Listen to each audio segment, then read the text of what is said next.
Jevani, 2 more goals for you today, making that a 2-0 win. How do you feel after that performance? Nah, to be fair, obviously I'm buzzing to get on the score sheet again. But obviously for me, the most important thing, getting the 3 points, getting ourselves back to winning ways, which was good. So, which was good that we managed to do that against a good side. Must have been really happy as well for you getting those goals in front of all the family as well. Yeah, nah, it was very good. The little ones here to see me today. So I'm buzzing about that. Just can't wait to get home to them now. Two different celebrations for you today. The first one everyone understood, the shush to the crowd after the penalty. You've got to explain the second celebration a little bit more. Celebrate.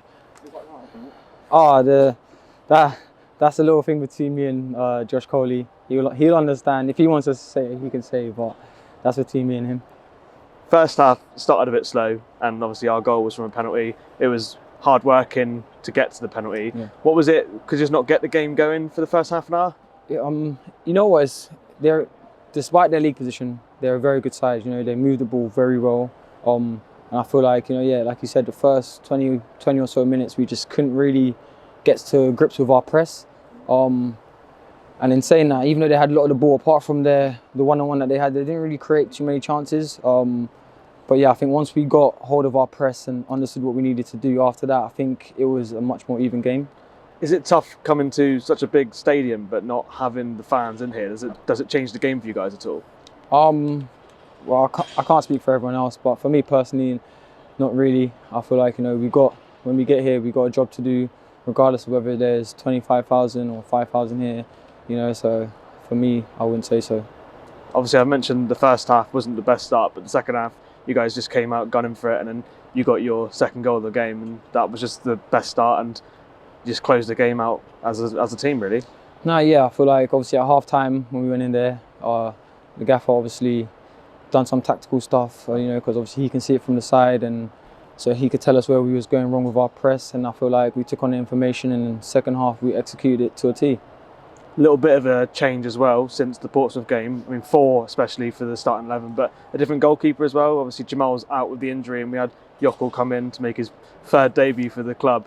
Was it big difference having the change in keeper? Nah, not for me. I feel like Jocko, the last week or so that he's been very vocal, and he's done brilliant in training. So I had no doubt, when it came to the game, that he would be able to perform and do a job whilst Jam was out injured. And you had the other 2 signings in the squad today. I know you guys only met Will last night, but you had Demi in the team in the training for the week. What's it like having a new face around the ground? No, it's always good, adding to the squad, get everyone. I feel like you have a bigger squad, it's more competitive. You got to, be on your best game to make sure you keep your shirt, stay in the starting 11. So it's been good. Obviously, Demi's looked good in training. Not quite trained with Will yet, but I do remember playing against him when we played Bolton, and he was good that day. So looking forward to seeing them both out on the pitch. As mentioned with Gary before, the supporters again, about 600 here today. Just guys following you around the country everywhere. Yeah. Any message to the fans? You guys are brilliant, as always. Every week away, once again, louder than the home team. So keep on doing it. Back at home next week, SJP, Charlton. How are you guys looking forward to that? Yeah, no, definitely. I feel like, especially after when we played them away, even though we lost 4-2, I feel like we played well. It was a good game. I don't think the scoreline reflected the game. Obviously, a lot has changed since then. So we'll have to just, build during the week, get ourselves ready for them, and then go at it Saturday.